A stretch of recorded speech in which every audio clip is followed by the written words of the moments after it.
Hey, good morning, everybody. It's Greg Harrelson, of course, with Abe Safa, and here we are with going live in the Myrtle Beach, not the Myrtle Beach Real Estate TV. Nope, I just did that live just a moment ago. We're going live in the Real Geeks, Facebook page, and just as we do each week, we just want to bring you some additional coaching that's being provided to you by Real Geeks at no charge, which I think that Real Geeks is just doing such a great job at adding additional value beyond just the technology. So, Abe, we're going to talk about some stepping stones for a successful 2023.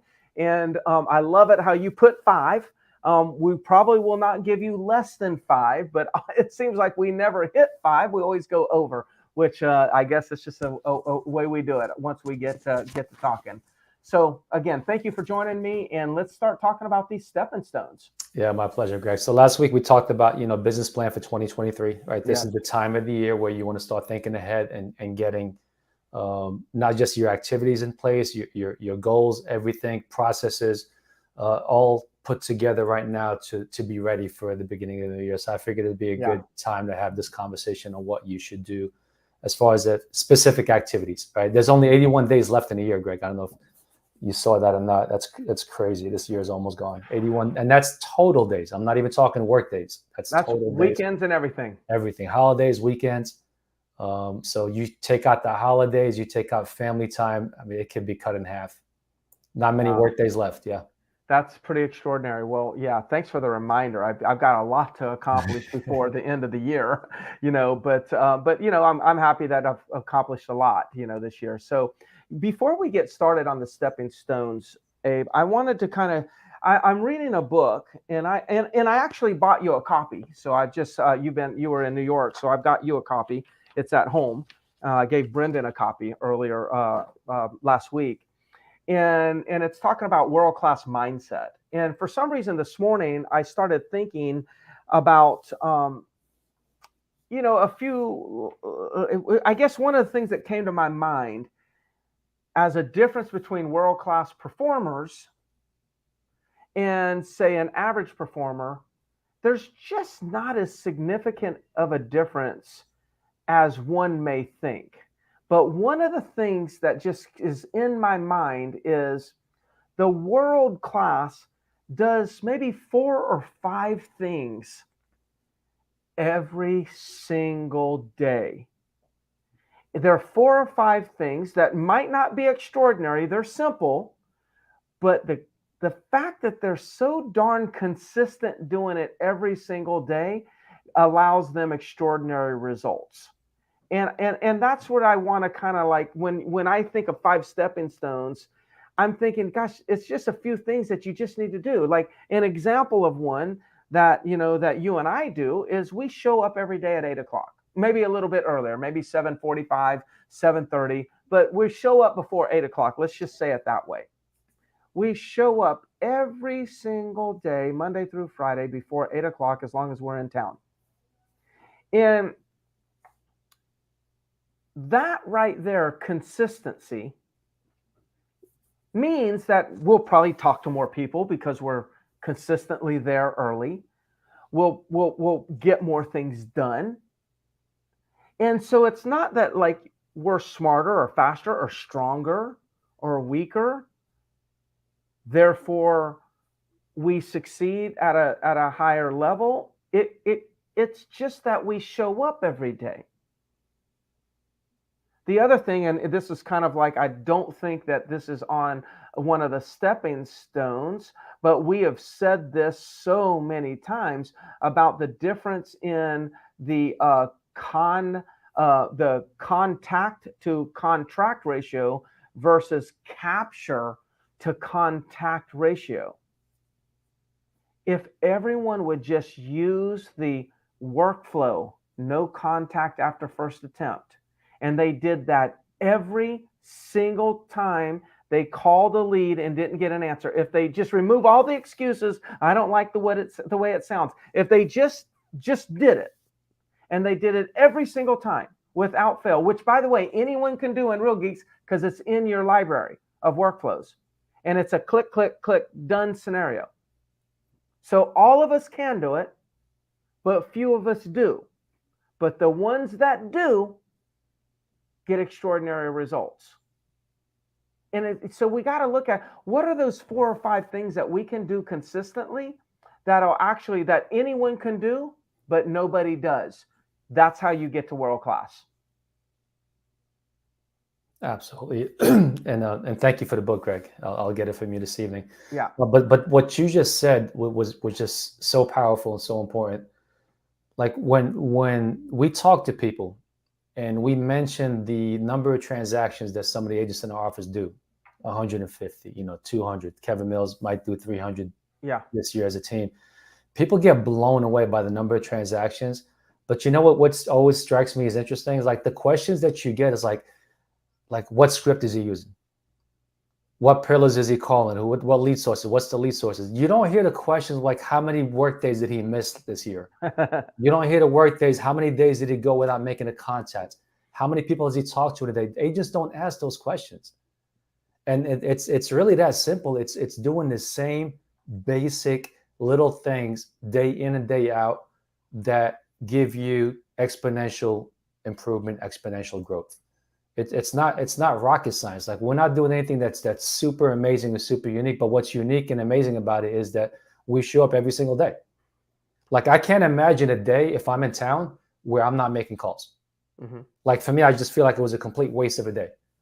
Right. So to me, that's what agents should be more focused on. It's like, okay, what can I do? As you just said, what are the 5 things that if I did consistently would have the biggest impact on my business or my life? And focus on those things and don't overthink it. It's not going to be anything magical. It's going to be really basic things. Yeah. What it all comes down to, and I said this many times, is executing on the ordinary consistently creates the extraordinary. Executing on the ordinary consistently creates the extraordinary. That's it.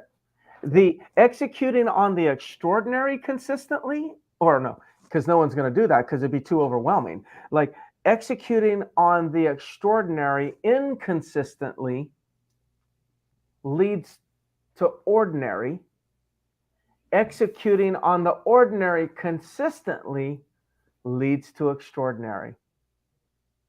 This, by the way, is a rule in investing. It's a rule in business, building business. It's a rule in becoming physically fit. Like you're not going to eat one meal and get healthy. You're going to do something over time. You're not going to do 1 or 2 workouts and become fit. Matter of fact, the person that you go into the gym and you sit there and say, gosh, every time I come in here, like let's just say you go 2 days a week to the gym and you say, man, every time I get in here, like that same guy is walking on that like treadmill and he kind of walks slow. Yeah, that guy was there 6 days a week. You only see him 2 days. That same guy is sitting here saying, I wonder why what does that guy do on the other days? I only see him 2 days a week.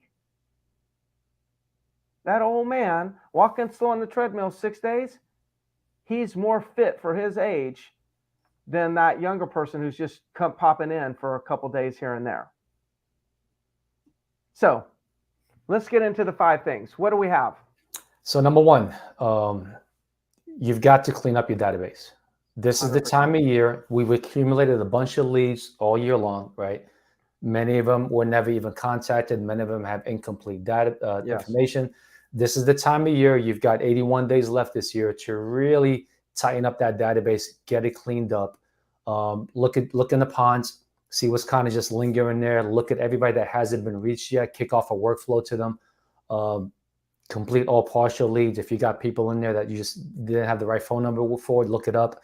Do a reverse search by email. You could do a reverse search by phone number and look up and complete the information, and then reach out to them. Kick off a workflow, and you got to get in touch with these people, right? So anybody that you haven't gotten in touch with all year long, even if it was back in January, even if they bought already, that's fine. If they bought, put them in as a seller now. Do a save market report for them for that community that they bought in. And this could be a future seller lead right now. So this is a good time to dive into that database, get it cleaned up, and then get it segmented is what I would be doing.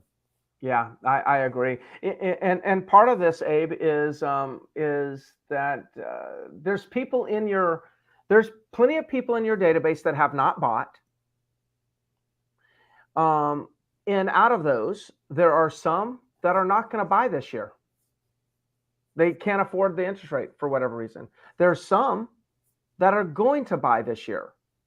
The challenge is through the process of cleaning up the database, say emptying out the pond, for instance, reaching all these leads, you're going to also not only clean up the database, or part of cleaning up, as if we describe or define cleanup, part of it is like making sure you understand what their current status is, and then change their search criteria, put them in your calendar based on what you learn from them. Some people you don't have in your calendar, but they're going to actually come to your market and want to look at properties next month. Some people you don't have in your calendar, they don't need to be in your calendar for the next 6 months. They need to be in your calendars 8 months from now, but get them into your calendar.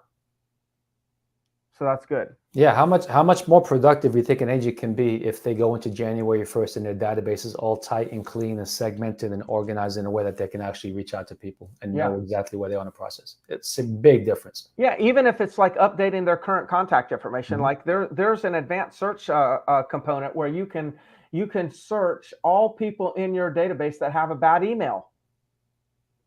Okay, well, or you could search people that have a bad telephone number.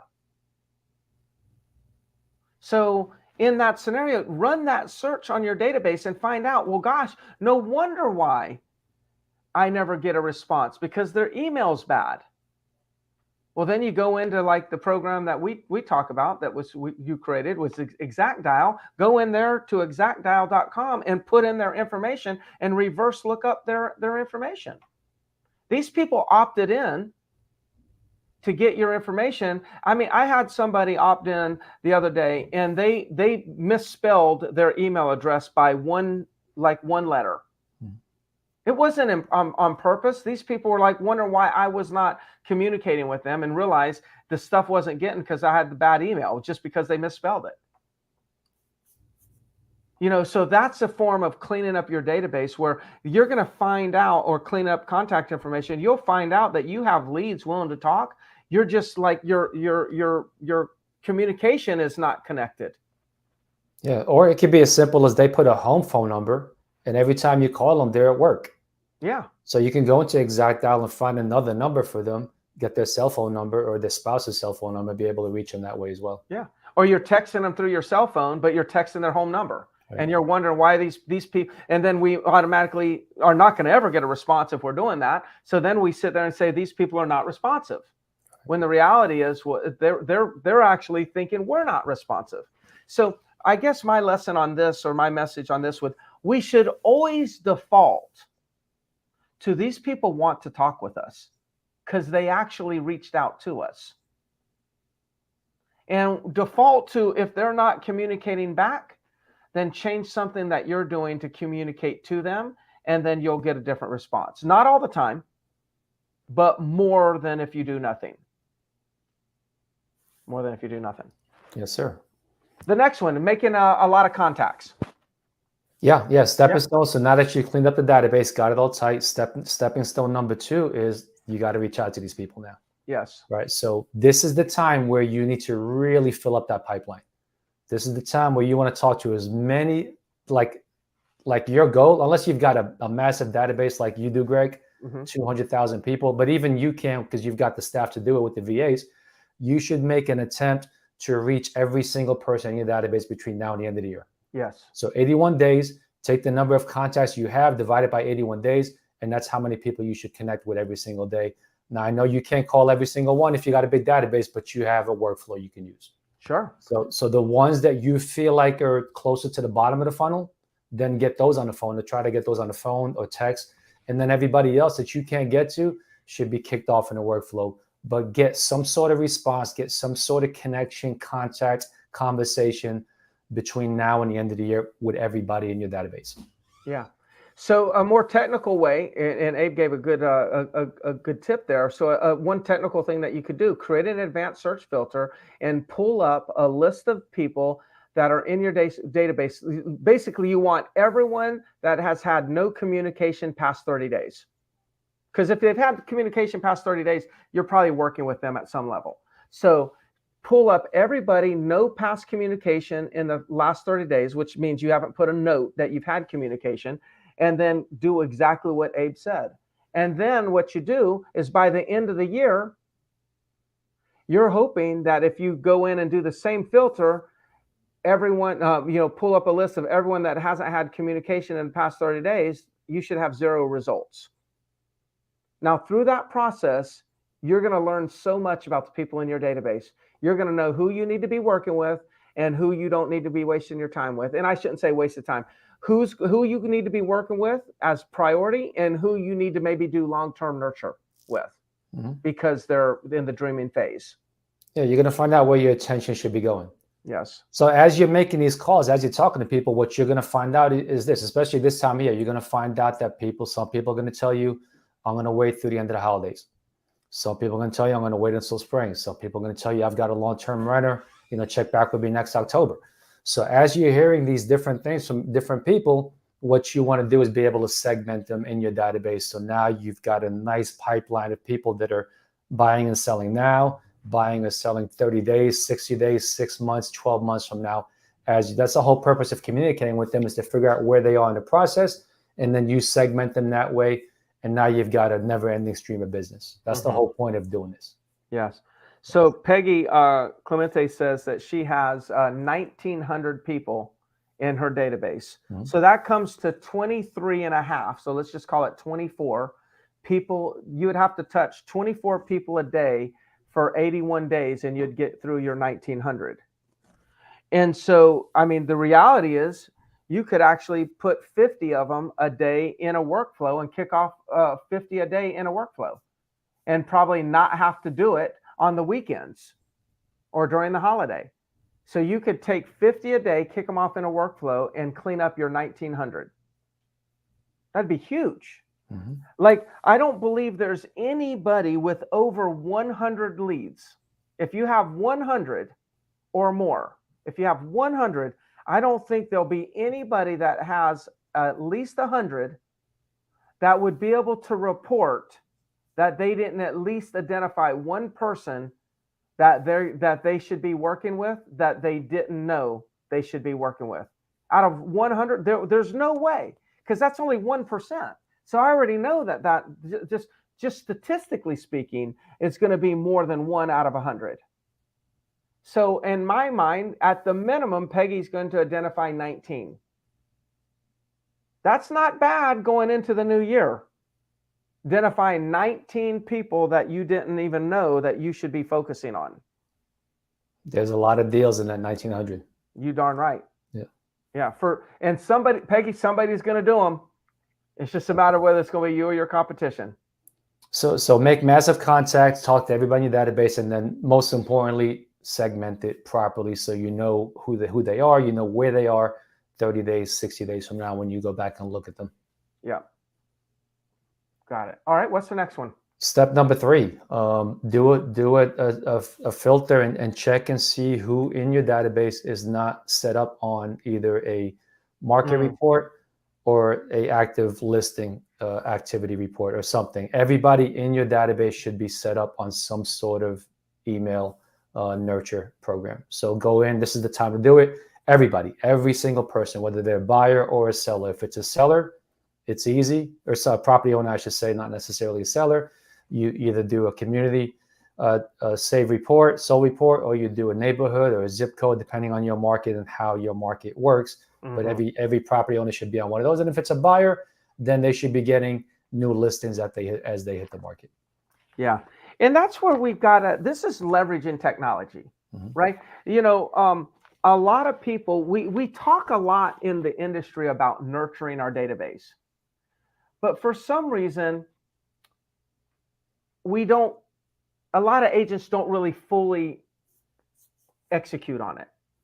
And so the whole thought about nurturing is it takes a little bit of time to set up everybody, say, on a market activity report or a sold report, or a saved search for property search. It takes a little bit of time to go through the database and figure out who is not on a market activity report that owns a property in your market, and to set them up on a market activity report. It takes a little bit of time to do that. But once you invest that little bit of time, that person is now nurtured every single month for years. So like the return that you get off of that time is extraordinary. But again, we have to put it in our schedule that we're going to go ahead and do that. So I would look at your calendar, put it in your schedule to spend 1 hour to actually do that, and then watch what happens, and then let the system do its magic. Okay. Stepstone number 4. This is the time to go in and look at your advanced search filters, search bar, and get them cleaned up. Yeah. Right? They might not be relative to what you need right now. They might not be relative to what your database looks like now. So I will take a look at every single advanced search filter right now and say, okay, is this still relevant to my business and my database at this point? And if it's not, delete it and then create some new ones that are relevant.